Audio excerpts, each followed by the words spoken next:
We finally know why Khamzat Chimaev looked so different in his fight against Dricus Du Plessis at UFC 319. His performance, which earned him the title, left many fans puzzled. They called it cautious, even boring, which is the opposite of the wild Borz people are used to seeing. The explanation is now clear. It all came down to his corner. Arman Tsarukyan, the top lightweight contender, was the mastermind behind Chimaev's strategy. In a recent interview with Russian reporter Adam Zubaira, Arman revealed everything. He drilled into Chimaev the importance of avoiding brawls, emotional fighting, and reckless trades.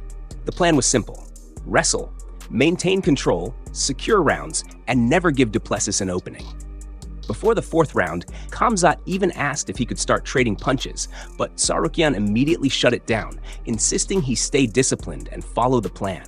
This fight wasn't about entertaining. It was about winning the belt. And honestly, you can't fault him for playing it safe on the biggest stage. Still, fans are hoping the next time we'll see the wild, relentless Chimaev who made them fall in love with his style. Arman explained his thinking. He wanted to chase a knockout, but that's where fighters make mistakes. In the third round, he asked, "Can I box now?" I told him no. Everything is working. If you see a chance to take him down, take it and keep control. No need to improvise. If you're winning every round, why change?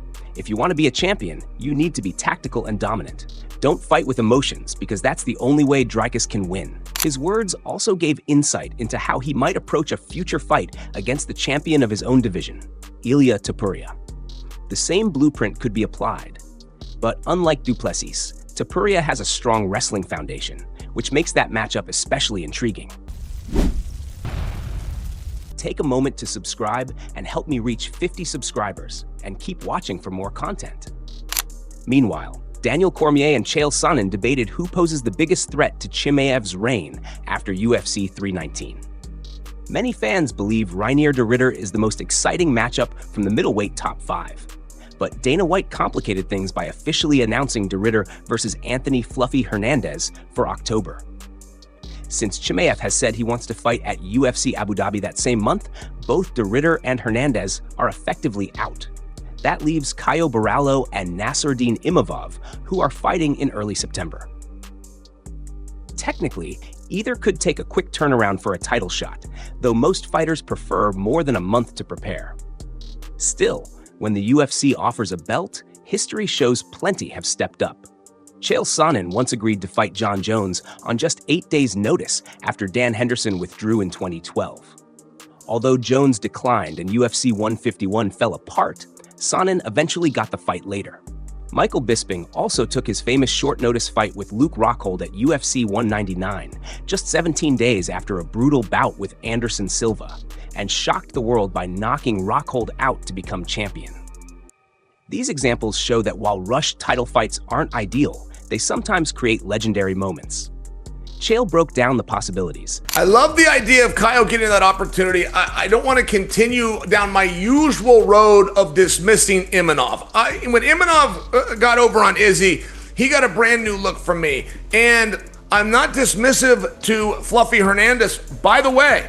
But the one that could offer the biggest threat from what we've seen in the past, and that's going to be de Ridder. One thing that Chimaev, and one of the reasons his fight with Gilbert Burns was so fun and so unusual, is he respected Gilbert's ground game so much that he wasn't in a huge hurry to get him there, like he was, say, Saturday against Dricus. And I only offer you that de Ridder's ground game is respected in the same regard. He's a tremendous jiu-jitsu player, but specifically from the bottom. So I like RDR right now. However, I think that Caio and Imanov both have a little more skills than they have shown us, and I don't hate the idea of Sean Strickland either. Now, I know that's a little down the road, but there's a lot of middleweights, I think, is my larger point. At the same time, Spanish MMA journalist Alvaro Carnero stirred the pot again. Known for breaking all of Ilia Topuria's fight news before official announcements, he claimed on Twitch that Ilia had taken down Chimaev in sparring and said he had proof. The clip spread quickly, with Big John McCarthy and Josh Thompson dedicating half an hour of their podcast to it. Some fans hyped Topuria up as if he beat Chimaev in a real fight, while others dismissed it as just sparring. Big John himself explained that bigger fighters often let smaller partners succeed in training so they can work on specific skills. Still, the idea of Topuria taking Chimaev down, real or not, has the MMA world buzzing. As McCarthy put it, training with smaller fighters is about balance. You can't always impose your full strength. Sometimes you give space so the other person can develop. And given the bond between Chimaev and Topuria, it makes sense they would sharpen each other in training. That's all for now. Thanks for tuning in, and don't forget to like and subscribe for your daily MMA updates.